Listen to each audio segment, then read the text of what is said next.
Section 1.3 Functions of Human Life. While there are several important functions, we're going to focus on metabolism. Now, metabolism is the sum of all the chemical reactions occurring in the organism, in our case, in the human body. And it's made up of two general principles. First one is catabolism, the second one is anabolism.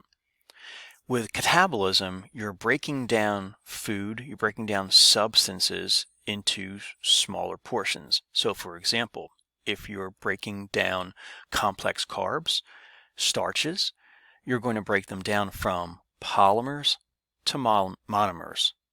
So another example would be proteins. You eat a piece of chicken, and you're going to break it down into the constituents, the monomers of proteins, which are amino acids. And same with fats and same with nucleic acids. That's catabolism.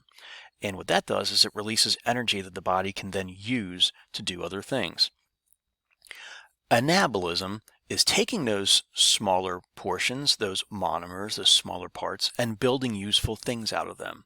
So for example, those amino acids that you have, the monomers, we can then rearrange those amino acids into useful proteins like actin, myosin, troponin, tropomyosin. Those are some of the major proteins in skeletal muscle contraction and relaxation. Not just skeletal muscle, but muscle in general. Okay, so that requires energy when you're building. So basically what you're doing is you're breaking apart and then you're rebuilding. Here's another example. So let's say you have a protein like a chicken, not a whole chicken, because you're not going to eat a whole chicken. Well, maybe you are. Chicken, beef, peanuts, whatnot. So 1 through 7 is a physical chunk of whatever it is you're eating. Your body will then break that down through catabolism, and in doing so will release energy. And in this case, because you're catabolizing proteins, you will then end up with amino acids. Well, if you take those amino acids and you put them in a certain order. So remember transcription and translation, gene expression. So we're going to put those amino acids together and form brand new proteins, still made up of the same amino acids, but in this case, organized differently, built differently. So again, that part is anabolism. Together, we call that metabolism, the sum of all catabolic and anabolic reactions. Here's an easy way to remember catabolism versus anabolism. Cannibals eat each other up. They break each other up into pieces. Anabolic steroids are illegal in sports because anabolic steroids build up muscle.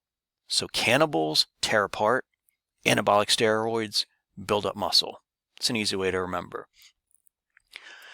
Here's another analogy, the Lego Creator Series. So if you take a look at, here we have a jet, here we have a propeller plane, and here we have a boat, all made from the same bricks. So when you get the kit, when you get the box, all the Lego bricks are all separated. You're going to build. So you're going to anabolize a jet fighter, then you're going to catabolize it back to the bricks, then you're going to anabolize the propeller plane, then you're going to catabolize it, then you're going to anabolize the boat. Okay? In that case, it's simple. In reality, it's complex. Here's a snapshot of many of the metabolic pathways that are occurring every instant in the human body.